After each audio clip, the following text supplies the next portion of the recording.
un président français en exercice, adoré, lieu de passage de l'esclavagisme occidental en Afrique, dit que l'Afrique n'est pas prête à entrer dans l'histoire.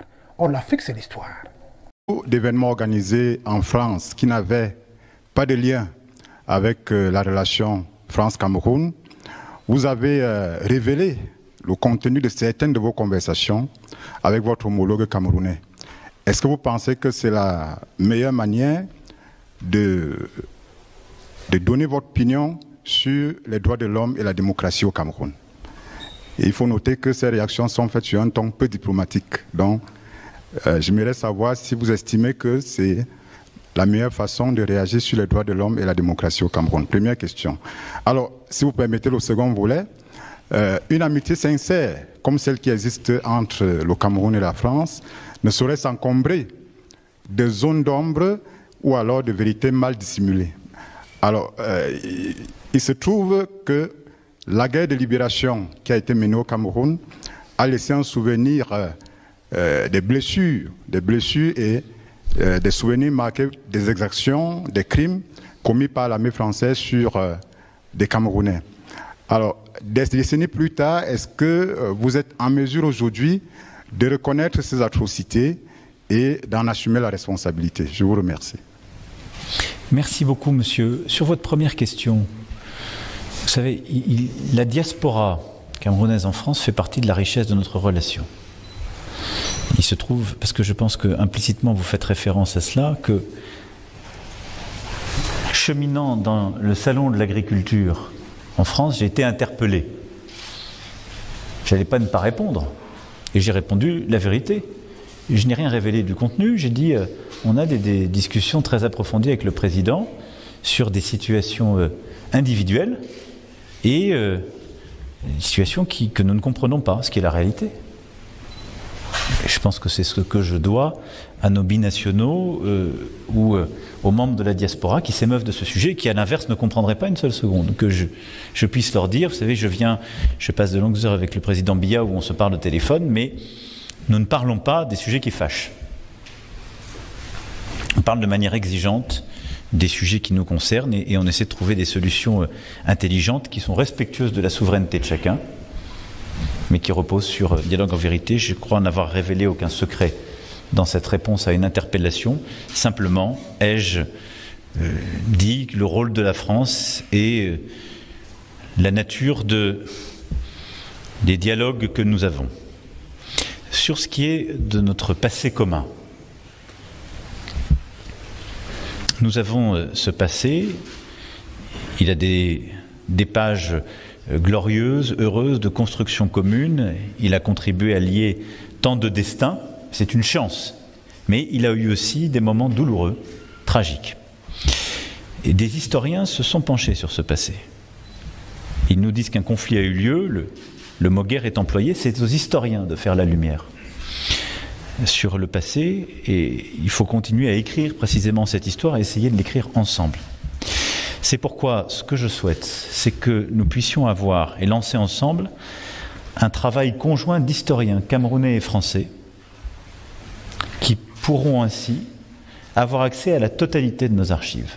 Et je prends ici l'engagement solennel d'ouvrir nos archives en totalité à ce groupe d'historiens conjoints qui nous permettront d'éclairer ce passé sur des situations individuelles, sur des épisodes que vous évoquiez, et pour qualifier très précisément les choses, c'est-à-dire l'implication de la France, le rôle aussi des autorités camerounaises de l'époque, avant, après indépendance, dans un contexte où les choses sont sans doute plus complexes et mêlées que vous ne l'avez dit, mais avec une gravité et des responsabilités qu'il convient d'établir factuellement.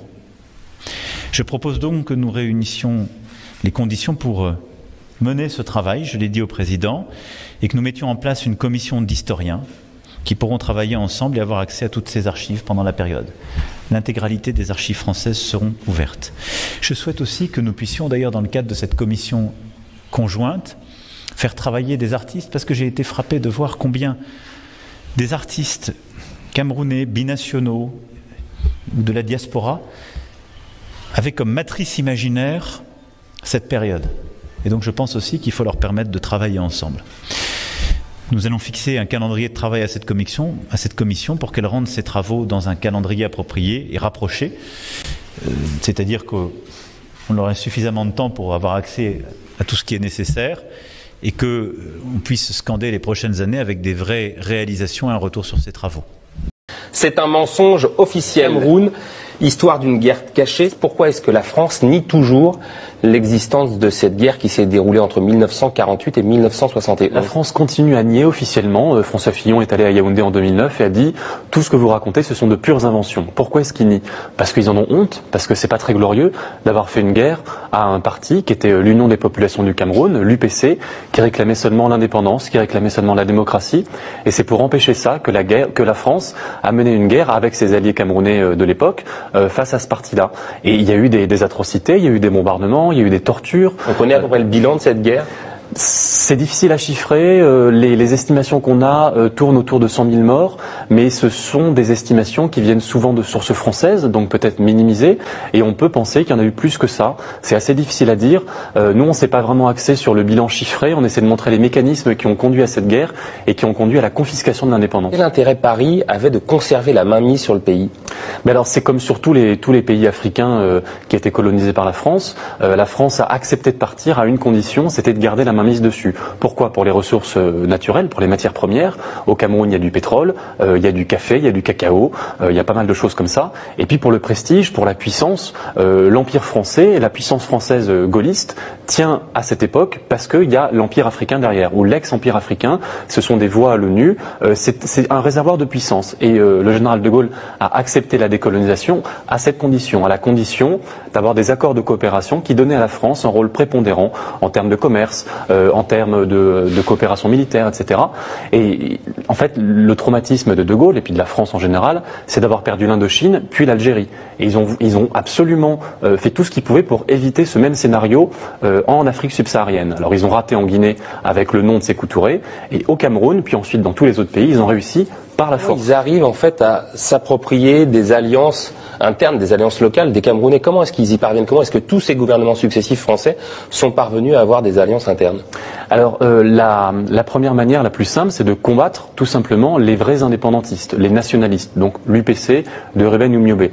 Les combattre, ça veut dire frauder les élections, ça veut dire emprisonner les leaders, leur faire la guerre quand c'est nécessaire, les assassiner, en brousse comme c'est le cas pour Reben Umiobé en 1958, ou en Suisse, Félix Moumié, le président de l'UPC, qui a été empoisonné par la France tout simplement.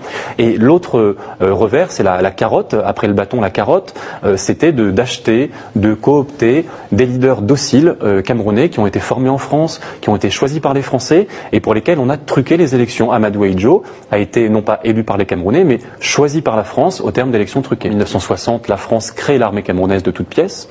Et ce premier directeur était un lieutenant français qui s'appelait Jacques-Louis Lefebvre et qui revenait d'Algérie et qui était un tortionnaire, tout simplement. Il était lieutenant et les officiers camerounais aujourd'hui ont été formés par un tortionnaire. Et on a rencontré les officiers qui ont été formés cette première année 60. On leur a dit, parlez-nous de Jacques Lefebvre. Ils nous disaient, oui, il nous apprenait à torturer. Les gens faisaient les officiers faisaient des stages dans des prisons, on leur montrait la gégène. Et c'est la France qui apprenait ça. Vous m'avez dit que le fil conducteur en fait de cette négation de la France concernant ce conflit, c'était le racisme. Qu'est-ce qui vous permet de dire ça? C'est quelque chose déjà qu'on voit dans tous les textes qu'on étudie. C'est ça aussi qui est choquant dans les archives, c'est que on pourrait imaginer des stratégies impériales de la France. C'est pas propre à la France, mais c'est toujours habillé d'un racisme, un racisme typiquement colonial où on méprise les gens et on veut faire leur bien à leur place. Et donc pour cela, on les force à travailler, on leur dit comment développer leur pays. Et quand ils sont pas d'accord, au lieu de les consulter, au lieu de faire des élections démocratiques, on leur fait des guerres. Et ça, c'est typiquement raciste. Et aujourd'hui, le fait de penser que les Camerounais ne sont pas prêts pour la démocratie, que après tout, un despote, c'est pas plus mal pour des peuples africains, c'est typiquement raciste. J'ai l'impression que les autres journaux ne semblent pas mesurer la portée symbolique, historique de cette actualité-là. Mais nous autres panafricanistes, nous pensons que c'est une actualité qu'il va falloir davantage médiatiser pour que nul n'en ignore. Parce que, dites-vous bien, les résolutions attendues de ce travail sont d'une importance capitale pour la construction du Cameroun de demain. Surtout que nous autres, au FDR, nous parlons de la refondation. Pour refonder, il faut avoir de la matière. Et la matière, et même les ressources peuvent être historiques, financières et tout, mais je pense que nos enfants et nos petits-enfants devront comprendre le sacrifice, devront appréhender à sa juste valeur le sacrifice qui a été fait par leur grand-père, par leurs parents, pour que le Cameroun de demain soit un Cameroun qui est dirigé par des véritables patriotes. Parce que j'ai l'habitude malheureusement de le constater, et je le dis souvent, il y a en Afrique francophone 2 pays qui ont conquis leur indépendance de haute lutte. Il y a le Cameroun et il y a l'Algérie. Mais malheureusement, et je le dis comme ça, la malchance du Cameroun, c'est que ceux qui avaient véritablement, qui étaient des véritables patriotes et qui comprenaient le sens de la liberté, de l'indépendance, de la vraie indépendance qu'ils revendiquaient, ont été totalement laminés et l'indépendance est tombée entre les mains de ceux qui ne la voulaient même pas, ou alors si vous voulez des néocolons. Donc moi je suis gêné justement qu'un sujet comme celui-là ne puisse pas faire aujourd'hui la une de tous les journaux. Je comprends aussi que on est dans un environnement où les gens sont un peu attentistes, ils observent, parce que quand vous avez à la tête de votre État des néocolons, vous ne pouvez pas vous comporter justement comme nous autres, les panafricanistes. Et un certain nombre de journaux attendent de voir, un certain nombre de directeurs de publication attendent de voir. Parce que dans ce pays, il faut aussi le dire, même dans la classe politique où nous sommes, il y a un certain nombre de sujets, je ne sais pas pourquoi, certains n'osent pas. Peut-être qu'ils estiment que en prenant clairement position, comme le FDR le fait souvent, à travers notre identité panafricaniste, révolutionnaire et surtout souverainiste, ben, peut-être qu'ils ont encore peur, ils ont encore cette peur bleue de cette répression qui autrefois justement nous a privés de ces nationalistes qui, à mon sens, allaient donner le sens, un véritable sens à notre indépendance. Donc peut-être certains estiment encore qu'aujourd'hui le colon, si on prend pour prendre un certain nombre de positions tranchées, comme nous les prenons souvent, peut-être qu'ils ne vont pas arriver aux affaires. Nous pensons que nous devons nous adosser sur notre peuple. Nous sommes panafricanistes et nos amis viennent de prendre le pouvoir du côté du Sénégal. Ils étaient également dans cette voie-là. Aujourd'hui, la jeunesse africaine a besoin de liberté. La jeunesse africaine est une jeunesse avisée qui est à la conquête de sa véritable liberté. Et c'est une espèce c'est un vent qui est en train de souffler et que nul ne saurait justement arrêter. Nous avons vu 2 chefs d'État français qui ici sont les bourreaux de l'histoire commune entre la colonisation et le Cameroun, si on peut parler de colonisation. Le premier chef d'État est venu, au lieu de nous parler du devoir de mémoire, il a voulu s'incruster dans la droite ligne du néocolonialisme qui a remplacé la colonisation, l'esclavage et la déportation, s'incruster dans notre mismanagement interne. Vous savez que François Hollande s'est permis le tout peu de dire à Paul Biya pourquoi il reste encore longtemps au pouvoir. Et le président Paul Biya lui a dit, on ne reste pour le pouvoir quand on veut, mais quand on peut. L'histoire des hommes a envoyé François Hollande dans la poubelle de l'histoire quelques mois après. Bis repetita, le même président français, c'est-à-dire Emmanuel Macron, dans un environnement qui n'était plus le même, mais qui remettait en cause un gouvernement mondial mis en place en 1939-45. Moi que je ne parle pas de 16-19. Aujourd'hui, le monde est en train de revoir un certain nombre de choses. Il revient. Et il nous apprend que la Russie est un pays impérialiste. Est-ce que vous croyez vraiment que si on a fait quelques acquisitions de savoir, on peut faire confiance à quelqu'un qui remet en cause l'histoire?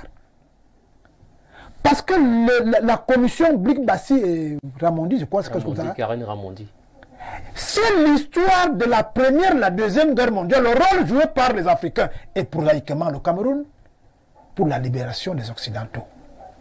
Et que quelqu'un vienne vous dire que la définition d'un pays impérialiste, c'est la Russie, alors que le travail qui doit être fait par Blic-Bassi et Ramondi, c'est pour démontrer que l'impérialisme colonial français a créé des victimes dans notre pays. Nous, on est concentrés sur ce que certains appellent fin du régime, d'autres appellent renaissance du Cameroun. Vous n'allez pas demander à des gens, surtout votre régénération, nulle part un certain nombre de jeux et des enjeux de la gouvernance mondiale. L'ouverture aujourd'hui du monde avec les réseaux sociaux et tout ça là, ne permettent plus que quelqu'un s'assoie en France par RFI interposé, raconte une histoire à dormir debout, mensonge cohérent, et qu'on la gobe. Les Camerounais sont concentrés sur ce qui leur semble être essentiel. Et je vous félicite pour ça.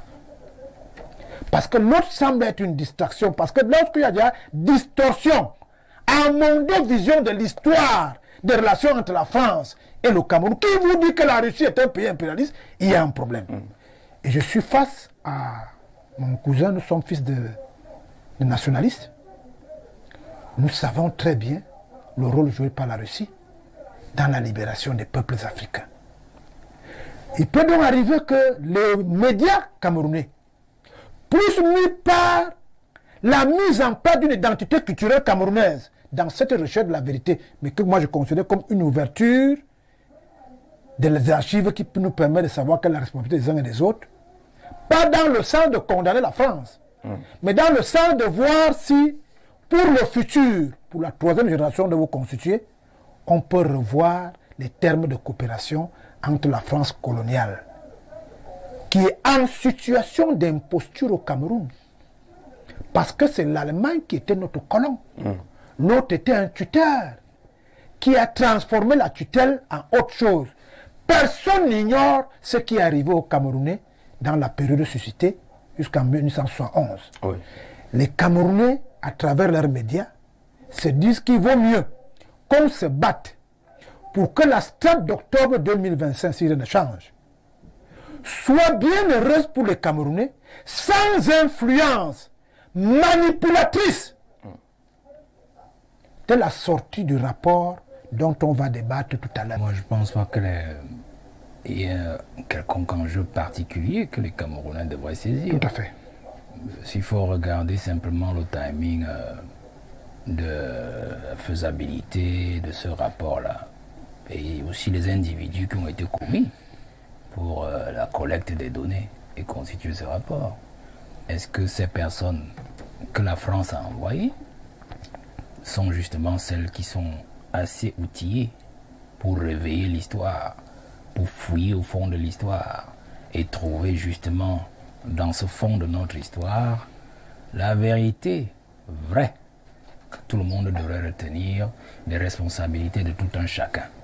Quand on dit tout un chacun, du côté des frères, de ceux qui ont dirigé le Cameroun et qui étaient des Camerounais, et du côté de ceux qui justement les ont amenés au pouvoir et qui les ont accompagnés tout le temps, ou toute la période qui a été circonscrite dans le rapport.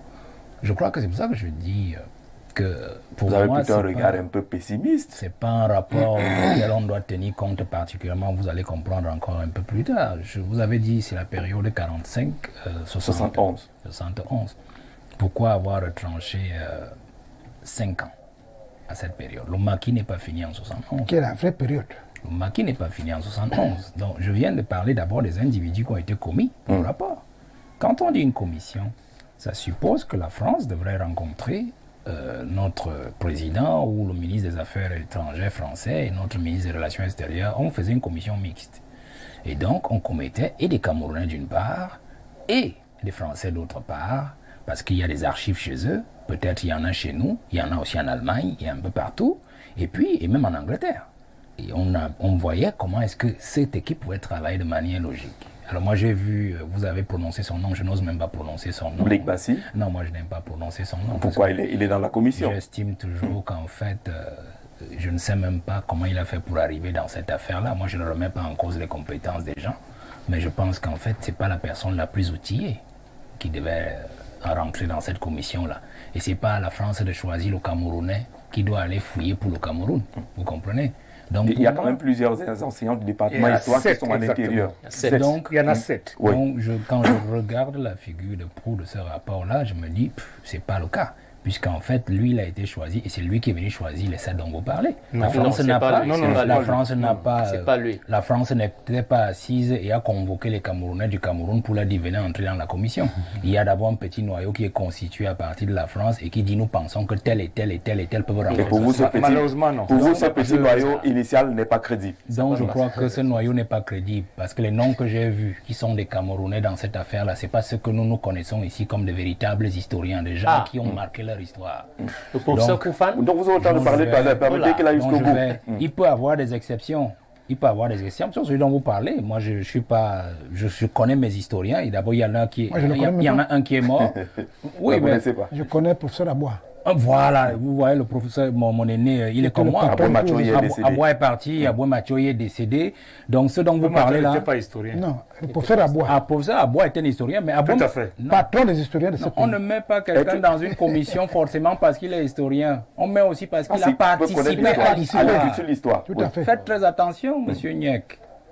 Donc, partant dans des éléments de la commission, je dis pour moi, elle est discréditée. Vous comprenez? Maintenant, je suis rentré dans la période qui a été choisie, 45-71. On a retranché 5 ans. Je peux prendre un seul élément.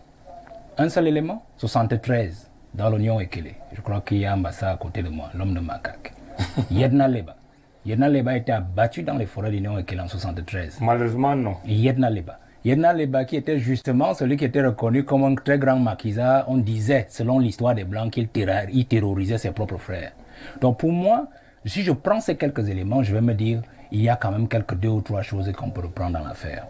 Maintenant, en 71, je vois aussi la responsabilité entre 45 et 71 de plusieurs personnes qui sont passées à la tête des États. Quand vous prenez 71, rien qu'en France, vous avez Vincent Auriol, qui était là en 47, qui avait remplacé pratiquement De Gaulle, qui avait lâché le pouvoir en 46. Vincent Auriol qui a lâché le pouvoir en 54 pour le laisser à René Coty, et Coty est parti en 59 pour le laisser encore à De Gaulle. De Gaulle jusqu'en 70, et puis Georges Pompidou jusqu'en 74, et puis Valéry Giscard d'Estaing. Donc si nous prenons jusqu'en 71, on comprend que la responsabilité qui est relevée ici est celle de Gaulle, Auriol, Coty, De Gaulle encore. Donc 4 présidents, parce qu'on peut enlever une année pour Georges Pompidou. Alors moi je me dis, une fois qu'on établit cette responsabilité-là, c'est-à-dire des individus qui étaient à la tête de ces États-là et qui pilotaient l'Afrique de leur colonie, notamment au Cameroun, même si on dit qu'on n'a pas été une colonie, il y a quand même à se poser des questions. Si vous revenez sur le Cameroun, vous allez vous rendre compte que nous avons donc le président Ahidjo, dans la période, puisqu'on n'était pas encore en état jusqu'à pratiquement 60, donc 58, on ne va pas dire qu'André Marie Mida. Bon. Donc on prend Ahidjo, et on prend quand même aussi son homme de main, Paul Biya, qui quand même depuis 67, 68 était déjà le secrétaire général de la présidence de la République, qui était en fait l'homme de main, l'homme à tout faire pratiquement du président Ahidjo. Donc on se dit que l'élément que vous avez soulevé tout à l'heure, et je crois que l'aîné, le patriarche, a peut-être oublié, il va peut-être revenir dessus, de parler de ce fait, n'est pas anodin. Pourquoi le président envoie le directeur du cabinet civil en France, alors que nous avons un ministre de la Culture? Parce qu'en fait, logiquement, on s'entend soit le ministre des Relations extérieures, soit le ministre de la Culture, puisqu'il s'agit d'histoire. Il s'agit d'histoire, il s'agit de notre passé. Pourquoi envoyer le directeur du cabinet civil? Alors, moi je vois autre chose dedans. Au-delà de la commission que je critique, au-delà du temps de circonscription du rapport, que je critique aussi, je vois aussi les personnes qu'on a envoyées pour le rapport. Mais le directeur du cabinet civil, c'est celui qui s'occupe des affaires particulières du président. Et donc, il n'est pas vraiment dans la machine institutionnelle, administrativo-politique que l'on connaît. Donc, je me dis, qu'est-ce que le président de la République veut cacher? Pourquoi est-ce qu'il veut maintenir comme une main noire sur cette commission? D'ailleurs, moi, je ne pense pas qu'il y a grand-chose dedans. Parce que si j'ai déjà parlé des hommes qui étaient dans la commission... quand même. Oui, on aura le temps. J'ai dit, mais je ne pense pas, pour moi, qu'il y ait vraiment grand-chose dedans. Parce que je n'ai pas vu les figures que moi je pensais retrouver à l'intérieur, qui pouvaient vraiment creuser et qui même auraient vécu ces temps-là. Parce que l'histoire n'est pas celle seulement... L'histoire la moins importante est celle qu'on a écrite. L'histoire la plus importante est celle qu'on a vécue et que l'on dit. Et que l'on transmet aux générations. Donc je me dis, pourquoi est-ce qu'il envoie le directeur du cabinet civil dans cette affaire? Parce que, qu'est-ce que le président veut cacher? Est-ce qu'il veut couvrir son père Ahidjo et aussi une partie de sa responsabilité? Puisque quand on dit 71, il était déjà là. Et quand on dit 71, l'une des grandes dates ou l'un des grands, l'un des grands crimes qui a été commis par la France et le pouvoir camerounais, c'était quand même Ernest Ouandié. Ce fameux procès d'une semaine, on l'a appelé le procès de Noël.